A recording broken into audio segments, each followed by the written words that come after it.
It's that time of year again. Open enrollment for marketplace plans in most states is November 1st to January 15th. But make sure to enroll by December 15th if you want your coverage to begin January 1st. Okay, so let's take a look at those 2024 plans. Now, as we go over some of the details of 2024 plans, remember that if you have any questions whatsoever, you can reach us at the number on the screen or in the comments below. So welcome to healthcare.gov.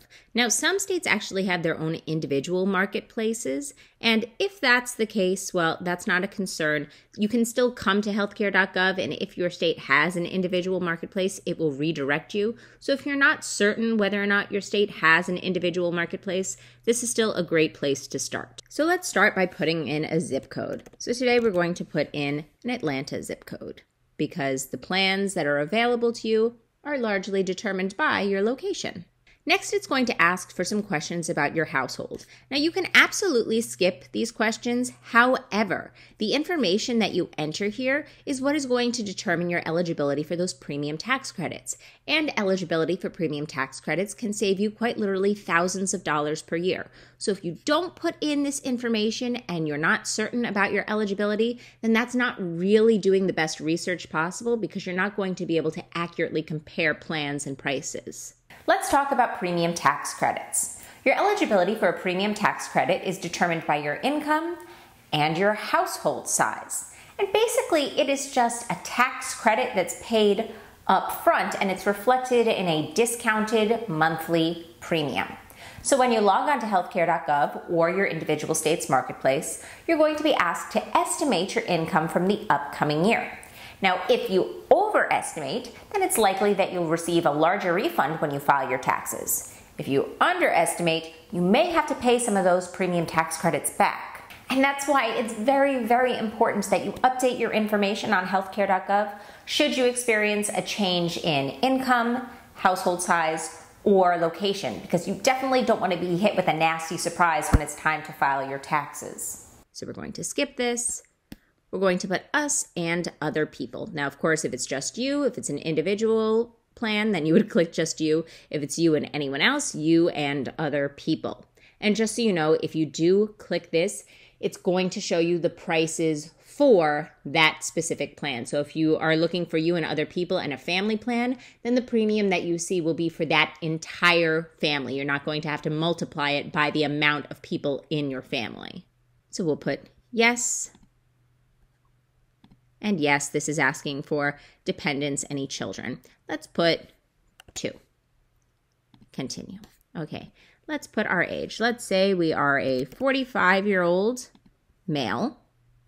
If you're eligible for health coverage through a job, Medicare, Medicaid, or CHIP, that's because if you are choosing a marketplace plan, but you are eligible for a different type of health coverage, then that may impact your premium tax credit eligibility. If you're the legal guardian of a child under 19, that's of course impacting your household size. Let's put that we're a legal parent because we did just say we have 2 dependents. All right, tell us about your spouse. So we said we're a 45-year-old male. Let's say we have a 44-year-old female spouse who is also the legal parent of a child under 19. Continue. All right, our first dependent. Let's say we have a 10-year-old boy who's not pregnant or a parent. Continue. And let's say we have a 7-year-old girl. None of these. Continue. Confirm your household and its members. So we said we're a 45-year-old male with children under 19. Married to a 44-year-old female with children under 19. And here are our 2 children, a 10-year-old boy and a 7-year-old girl. Confirm. Now it's going to estimate our income for the year. So let's say that our total household income is $75,000. Continue. It's actually saying that our children might be eligible for Medicaid or CHIP, which is the Children's Health Insurance Program. So the insurance plans that we would be looking at would basically just be for the 2 adults, you and your spouse, based on the information that we put in. And we would receive a premium tax credit of about $809 per month. So the plans that we will be seeing would be discounted at $809 per month. Additionally, you may be eligible for extra savings if you pick a silver plan. So I'm going to go back and I'm going to raise the income a little bit. So now because we're in a higher tax bracket, that doesn't make our children eligible for Medicaid or CHIP. And because we're talking about a family plan, we actually have a higher premium tax credit. So that may be a little bit confusing. Basically, here's why. Before, the children were going to be covered under a different program. So we would be looking at just a two-person plan for the individual and the spouse, which would be less expensive than a family plan, which is what we're looking at now. So in that other example with the lower salary, we had a lower premium tax credit, but we were looking at less expensive plans because we're only looking at an individual and their spouse, with the children being covered under a different program. Now we pushed ourselves into a higher tax bracket, making the children ineligible for Medicaid or CHIP and pushing us into more expensive family plans, but with a higher premium tax credit. So let's view the plans. This quick pop-up just gives you a basic understanding of how to work, how to filter, and how to compare. I'm going to close out of that. And it's showing us that there are 115 plans available. There's bronze, silver, and gold plans. I don't see any platinum plans available. Let's take a brief moment to pause to talk about those metal tiers. Now there are 4 metal tiers, and they are bronze, silver, gold, and platinum. However, the metal tier actually has nothing to do with the quality of the plan, and this is a common misconception. So a platinum plan doesn't necessarily have a broader network or more benefits than a bronze plan. It simply has to do, most of the time, with how the cost sharing structure is broken up. Now we're speaking in general terms, but usually a bronze plan will offer you a 60-40 split, wherein your insurance carrier will pay for 60% of the cost and you'll be responsible for 40. Silver plans will have a 70-30 split, gold plans an 80-20, and platinum a 90-10. So of course you're probably going to notice that platinum plans tend to be more expensive than bronze plans. And you may also notice that silver plans offer you an additional discount if you're eligible for those premium tax credits. So here are the plans that are available to us. I want to go through some of these plans and give you an idea of why some of the plans that might seem great, there are things that maybe you want to look out for, and plans that you might otherwise count out might have redeeming qualities as well.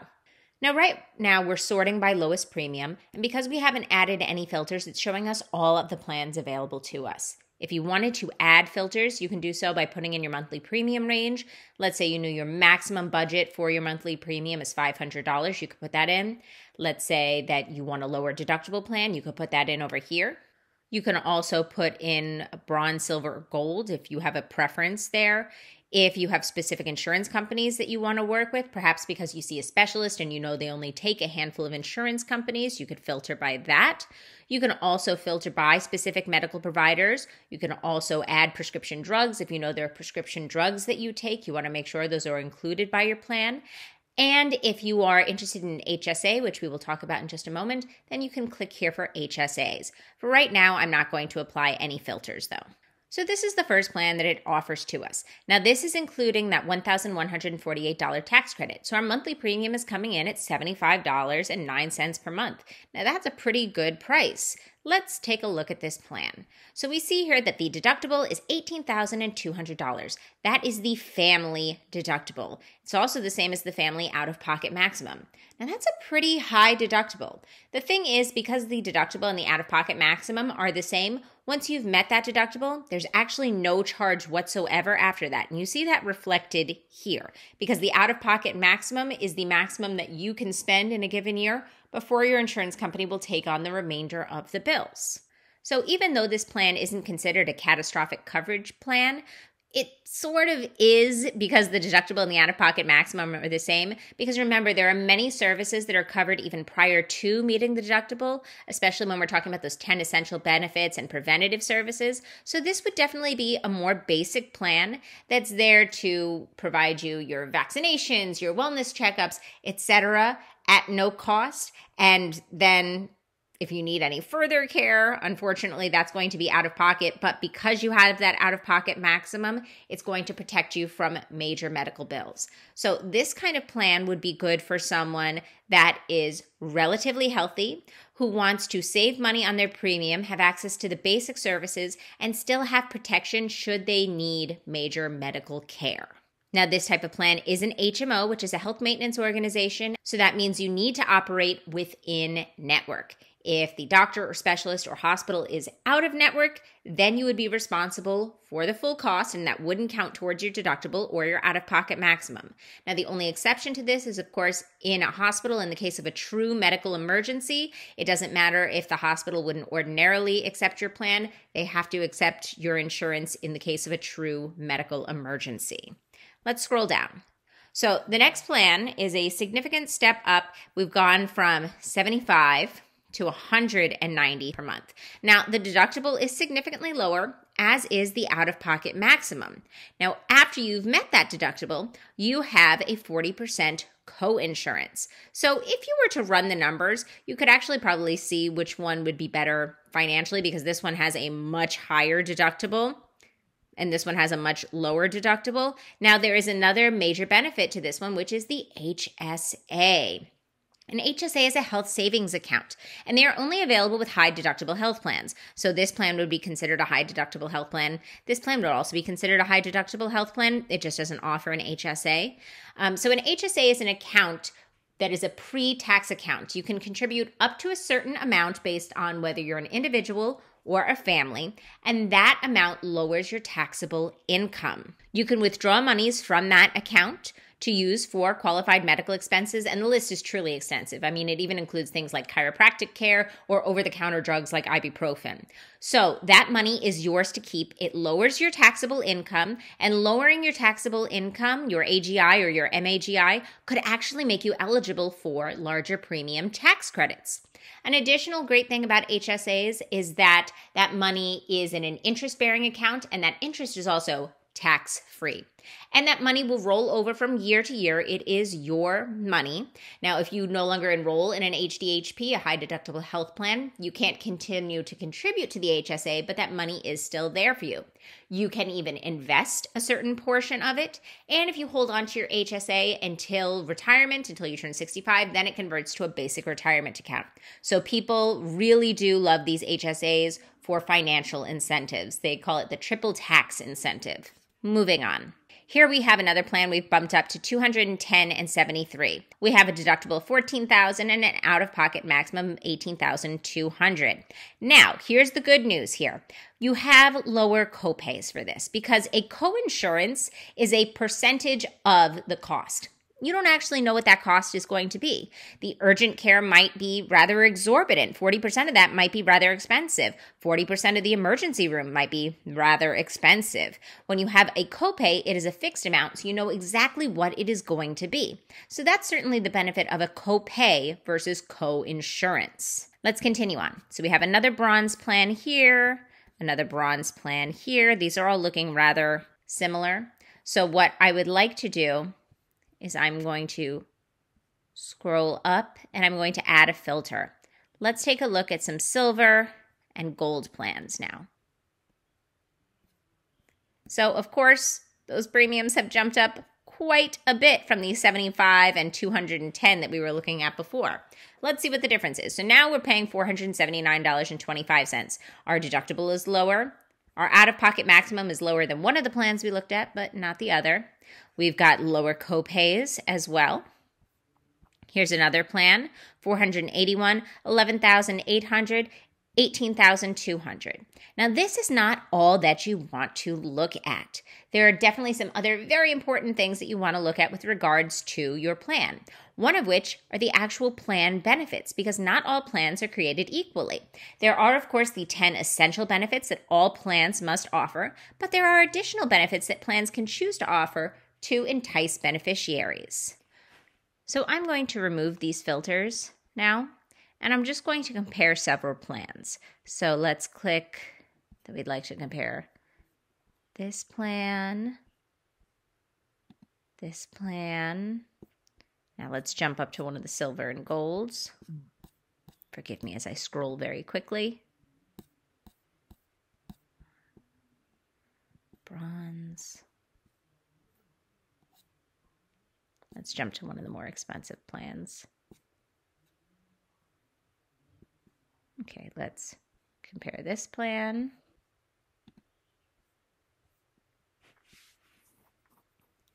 Okay, so here we see we're comparing our monthly premiums, we're comparing our deductibles, comparing the level of the plans, the plan type, HMO versus EPO. It's really uncommon to find a PPO on the marketplace. There's our plan documents. Prescription drug coverage, very important. So we've got 4 tiers of medications: generic, preferred brand, non-preferred brand, and specialty. Generally speaking, these are going to be your most expensive. So you can see what those cost breakdowns would be. Cost coverage and examples. These are always the same every year. It always compares pregnancy, managing diabetes, and a simple fracture. So obviously you can't plan for a fracture, but if you are planning on becoming pregnant, then this is very handy because you can take a look at these plans and see that this plan might end up saving you a significant amount of money. If you were to compare the premiums, if you run the numbers, this plan might be less expensive because of the huge difference between the cost from $6,960 to $9,110. And then medical management programs. These plans have a few more benefits than this plan. Access to doctors and hospitals. This is very, very interesting. So this plan is an HMO, which ordinarily you need a referral to see a specialist, but for whatever reason, this plan you do not need a referral to see a specialist, which is actually very, very convenient. So we're looking at the plans again.